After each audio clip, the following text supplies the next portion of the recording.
Good evening everyone, welcome to Kirti law classes. आज की class में हम स्टार्ट करेंगे notice which is defined in section 3 of TPA, that is interpretation clause. तो notice क्या है कि when a person has info और knowledge about the existence of a legal fact. अगर किसी पर्सन को किसी फैक्ट की नॉलेज है तो उसको क्या कहा जाएगा कि उस पर्सन को नोटिस है। जैसे कोई भी प्रायर एग्रीमेंट है किसी भी पार्टी के बीच में, तो उसको अगर नॉलेज है तो वो क्या माना जाएगा कि उसके पास नोटिस है। उसके बाद अगर कोई भी जैसे कोई भी प्रॉपर्टी मॉर्गेज है या किसी भी प्रॉपर्टी पे कोई चार्ज है, तो अगर उसको नॉलेज है इस फैक्ट की तो वो क्या होगा, नोटिस होगा।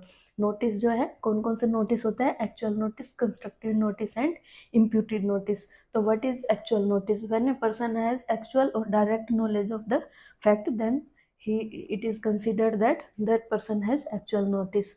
मतलब अगर किसी पर्सन को उस फैक्ट की डायरेक्ट नॉलेज है या वो पर्सन जो है उस फैक्ट के बारे में जानता है, तो उस पर्सन को क्या होगा, एक्चुअल नोटिस होगा। जैसे कि किसी भी पार्टी के बीच में कोई भी प्रॉपर्टी है, जैसे मान लो मॉर्गेज की गई है प्रॉपर्टी और सेल से पहले उसको नॉलेज है बायर को कि ये प्रॉपर्टी जो है मॉर्गेज्ड है, तो वो क्या होगा, उस नॉलेज का मतलब उस फैक्ट को का क्या है कि एक्चुअल नोटिस है उस फैक्ट का, उस किसको, बायर को। उसके बाद है कंस्ट्रक्टिव नोटिस, इसको हम डीम्ड नोटिस भी कहते हैं। तो डीम्ड नोटिस क्या है कि when a person through reasonable diligence should have known the fact even if he did not know the fact. मतलब उस पर्सन को उस फैक्ट की नॉलेज तो नहीं है, लेकिन अगर वो ड्यू डिलीजेंस से रीजनेबल केयर करता तो क्या होता, वो उस फैक्ट को जान सकता था। तो ये उसको नॉलेज नहीं है, लेकिन ये मान लिया जाएगा कि जो पर्सन है उसको क्या है, कंस्ट्रक्टिव नोटिस था उस फैक्ट का। जैसे कि कोई भी प्रॉपर्टी जो है वो सेल हो चुकी थी और वो जो है रिकॉर्ड में जो गवर्नमेंट के रिकॉर्ड्स है उनमें भी क्या है, वो फैक्ट जो है वो रिकॉर्ड है। तो अगर वो ड्यू डिलिजेंस से रिकॉर्ड चेक करता तो उसको पता चलता कि जो ये प्रॉपर्टी जो है वो किसकी है या मॉर्गेज्ड है या जो भी है, वो उस फैक्ट की जो है वो नॉलेज ले सकता था, लेकिन उसने नहीं किया। तो ये मान लिया जाएगा कि उस पर्सन को कंस्ट्रक्टिव नोटिस है उस फैक्ट का।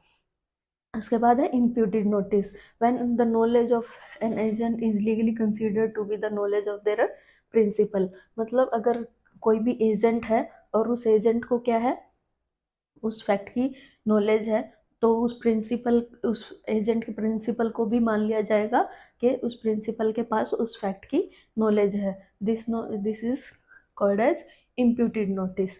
तो ये इसमें भी क्या है, मान लिया जाएगा कि जो एजेंट के पास जो नॉलेज है वो प्रिंसिपल के पास भी उस फैक्ट की नॉलेज है। लेकिन वो कुछ कंडीशंस हैं, जब एजेंट की नॉलेज जो है वो अगर उसके पास नॉलेज, एजेंट का जो नॉलेज है उस फैक्ट की, तो प्रिंसिपल की को भी मान लिया जाएगा कि वो नोटिस है उसके पास, इम्प्यूटेड नोटिस है। वो किस कंडीशंस में होगी कि जब उस ट्रांजैक्शन से रिलेटेड ही नॉलेज होनी चाहिए, जो भी जो फैक्ट है वो क्या है, उस ट्रांजैक्शन से रिलेटेड होना चाहिए। दूसरा, जो एजेंट है वो सेकंड पार्टी से मिला हुआ नहीं होना चाहिए, अपोजिट पार्टी से या सेकंड पार्टी से जो है, मतलब उसने छुपाया नहीं हो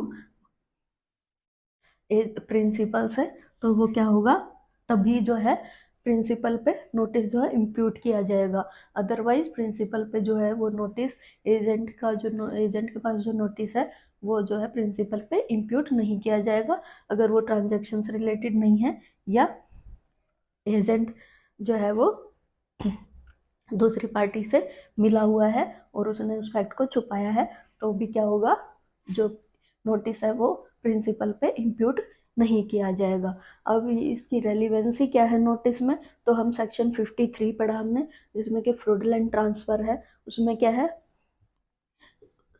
नोटिस अगर है तो वो जो ट्रांजेक्शन होगी वो फ्रॉडुलेंट ट्रांसफर में इंक्लूड नहीं होगी।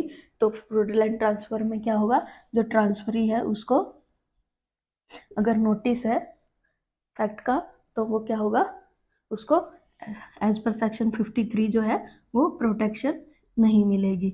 इसी तरीके से सेक्शन 41 ओस्टेंसिबल ओनर, तो अगर नोटिस है कि he is not authorise to, if transferee को नॉलेज है कि ओनरशिप नहीं है ट्रांसफरर के पास, जो भी जिससे वो प्रॉपर्टी ले रहा है, तो वो क्या होगा, उसको प्रोटेक्शन नहीं मिलेगा। इसी तरीके से सेक्शन 52 है, दैट इज लिस्पेंडेंस। तो अगर अगर ट्रांसफरी को नॉलेज है कि उसके प्रॉपर्टी के ऊपर ऑलरेडी केस है, तो वो क्या होगा, वो भी जो है उसको भी ट्रांसफरी को क्या है, प्रोटेक्शन नहीं मिलेगा under section 52। That is all about notice. Thank you.